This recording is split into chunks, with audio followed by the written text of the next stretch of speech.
En este nuevo programa del Simbionte, que ya llevamos 20 y pico de esta temporada, entrevistas incluidas, toca volver a algo que nos gusta muchísimo en el Simbionte y que fue una de las cosas con las que iniciamos esta aventura que es el Simbionte, que es el cómic franco-belga.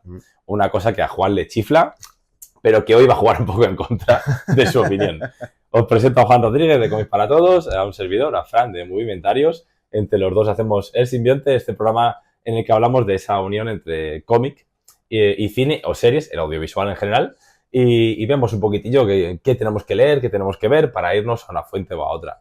En este caso toca hablar del Marsupilami, un cómic mitiquísimo en Francia que todos hemos leído de pequeños, toda esa quinta en la que leamos cómics en publicaciones como Mi Pequeño País y todo esto, siempre había alguna viñeta dedicada al cómic de Franquin, que no sé si he pronunciado bien. Este programa voy a dar unas patadas al francés que vais a flipar, no vais a alucinar. Y estrena una nueva película que en Francia, que se lo estaba comentando a Juan, ha pegado un pepinazo importante. Es una película que ha costado unos 28,7 millones y que ha recaudado más del doble de ello. Y eso ya para una película hoy en día es éxito, sí.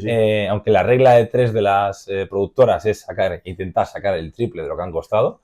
Pero hoy en día una película sobre un cómic franco-belga que solo en su país haya sacado ya el doble, se puede considerar un éxito. Y hablamos de millones de espectadores que han ido a verla, probablemente también empujados por ese factor nostálgico, ¿no? Y sobre todo teniendo en cuenta las fechas de estreno, que es verdad que sí, la mayor parte de las películas hoy en día se estrenan simultáneamente en todo el mundo.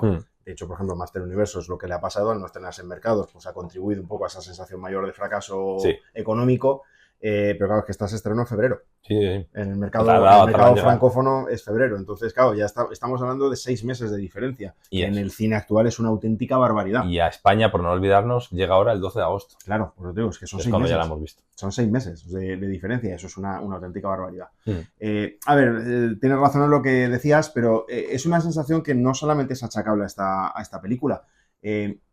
Igual que en cómics americanos, y no solo superhéroes, es verdad que las adaptaciones no parece tan difícil encontrar el referente. En el cómic franco-belga es muy, muy complicado encontrar esa fidelidad al cómic que a la vez funcione en la pantalla. Sí, lo hablamos hace poco, además. Hablamos con Lucky Luke, por ejemplo. Eso es.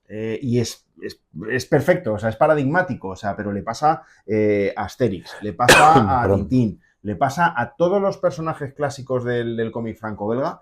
Es muy difícil decir, esta es la película o esta es la serie. Porque no las ha adaptado Fesser. Será eso. Que porque aquí lo petó, lo hizo muy bien, como el de Filemón. Claro, pero dices, cuesta mucho. Y con el Marsupilami es...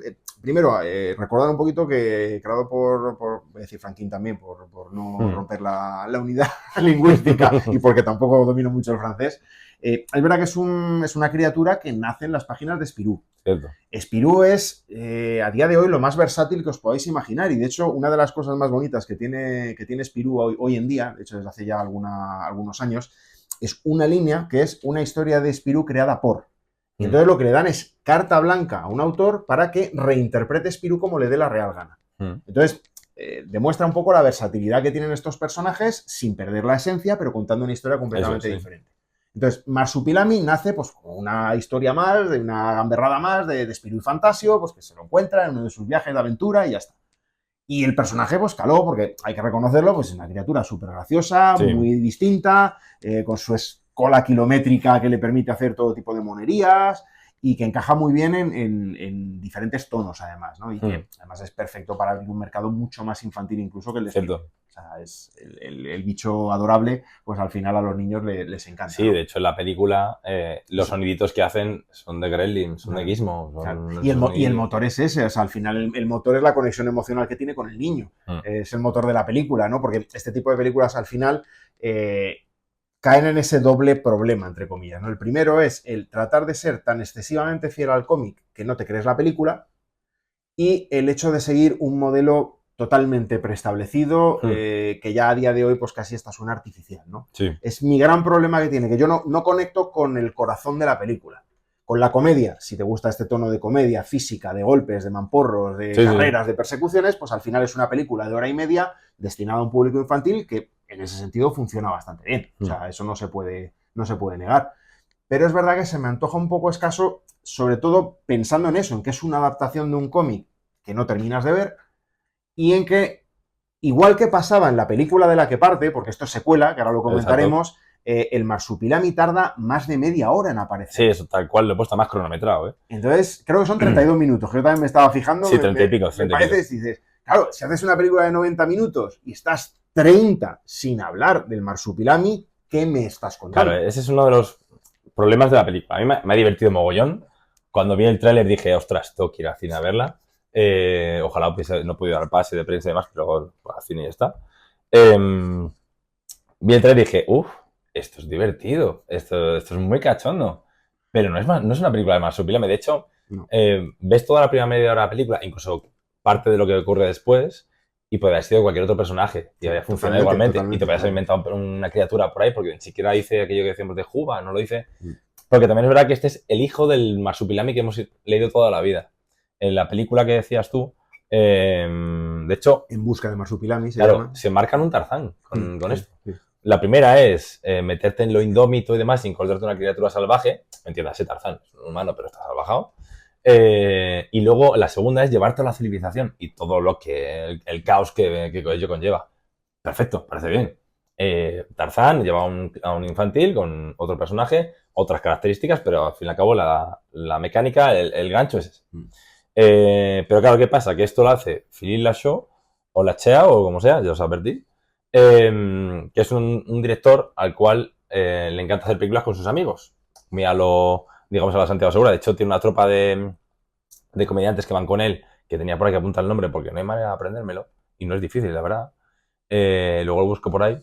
Hace las películas con sus amigos. Yo vi una que se llama Super Quién, que es una versión francesa que juega con el tema de los superhéroes. No es adaptación de ninguna película de superhéroes ni nada, pero sí que es homenaje a Vengadores, Batman, tal, los toca todos. El equivalente en España sería José Mota. O sea, es coger sketches de José Mota y plantarlos en una película. Solo que este tiene gracia. A mí José Mota no me suele gustar. Entonces, los encadena bien, pero es un humor físico y demás. Y la película se la lleva a su terreno.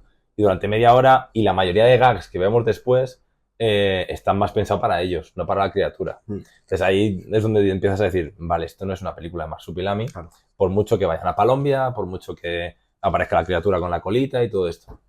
Y en ese sentido sí que puede decepcionar. Pero como decías tú, como película cómica y demás, te estás partiendo la caja constantemente. Sí, funciona. Constantemente. Es muy divertida, funciona muy bien, tiene ritmo. No, es corta, es contenida. O sea, es contenida, sabe perfectamente a lo que va. Sí. Este hombre sabe perfectamente lo que le funciona y demás. Y de hecho, que te lo comentaba eso antes, que investigando y demás, que yo no he llegado a verlo, él estuvo mucho tiempo dando la turra a un mangaka. El mangaka vio su trabajo y le dio luz verde para adaptar City Hunter, que es un manga muy clásico y muy amado por los mangakas de los 80, 90 y demás, o sea, los otakus y demás. Y la adaptó, el mangaka la vio y le gustó. O sea, lo hizo bien. Yo no la he visto, ya te digo, tampoco me atrevo del todo porque creo que City Hunter no es mi personaje, pero es un manga que, oye, que adaptarlo en Europa como son los japoneses con su producto, está guay, está muy bien. Y el humor que tiene Phil Lachaud es divertido, no suele ser blanco y llega otra cosilla que también hay que advertir a quien vaya a ver la película con sus hijos, según qué edad, tiene bastante humor verde. Sí. Tiene bastante humor verde. Sí. Que sí, que está gracioso, que no llega a ser obsceno, es verde, no llega a ser algo... No es Santiago Segura, como decíamos antes, que hace no es chusco. Amigos. No es chusco, no tiene caspa, pero es verde. Entonces, hay ciertas bromas que un niño no va a pillar y probablemente te va a pedir que le expliques y a lo mejor no se la vas a querer explicar. O sea, la situación también traspasa la pantalla y se te puede convertir en algo cómico, pero cuidado porque puede haber malentendidos y a lo mejor hay que hablar ya de las abejas y las flores antes de tiempo si le lleváis a ver esta película. Pero está guay. Además, funciona muy bien el marsupilami cuando aparece. Sí que verá que tarda, pero cuando aparece está guay. Es un marsupilami cría, entonces tampoco vas a ver al de toda la vida, que tiene cierto aspecto también como que saca pecho, que está un poco fuerte. La cola ni siquiera llega a ser tan larga. Pero está bien hecho porque es animatrónica. Yo creo que eso ayuda efectivamente a lo que te iba a decir, a que se mezcla ese concepto un poco por ordenador, pues sobre todo para la cola y tal, con el muñeco. Es verdad que yo ahí me cuesta un poco ver evolución, ¿no? Porque joder, es que te pones a pensar y dices, es que en el año 80 yo ya había Yoda. Y eso Claro, era un muñeco claro. ¡buah!, que era increíble. Y sin embargo, creo que ahí estamos un poco estancados, ¿no? Con la Sí, animatrónica. porque Creo que avanzamos tampoco se invierte hasta tanto en ella. los 90, cuando vimos a las tortugas ninja animatrónicas, que eso era una auténtica pasada las caras Sí. y tal. Y creo que ahí es un poco una tecnología de la que hemos pasado mucho y hasta que el propio Lucas volvió a poner a Yoda muñeco al final de la amenaza fantasma, donde ya además jugaba con otro Yoda digital para que se paseara y ya ponerle y digital. que peleaba haciendo cabriolas. No, pero me refiero a la propia amenaza fantasma. La última escena, cuando pasea por delante de Obi-Wan, ese ya es un Yoda digital. Y es cuando dijo, chicos, se acabaron los muñecos. Ese fue el mensaje claro, ¿no? Entonces, y es verdad que, claro, ha pasado 27 años ya de aquello. Entonces, es verdad que como lo que los muñecos, los animatrónicos, o sea, hoy imaginar un Gremlins o imaginar el éxito de un Jim Henson parece imposible. Y sin embargo, si hubiera cogido Jim Henson un Marsupilami, nos hubiera dejado algo memorable, ¿sabes? Entonces, ahí es donde me da un poco de rabia. Es verdad que disimula bien, además hay incluso algunos planos cuando Marsupilami está un poco haciendo de las suyas que se ve a través de sus ojos, con lo cual no le está viendo moverse. Esa escena me encanta. Es muy divertida, pero es verdad, pero dices, eso lo has hecho para no meter al Marsupilami. Claro.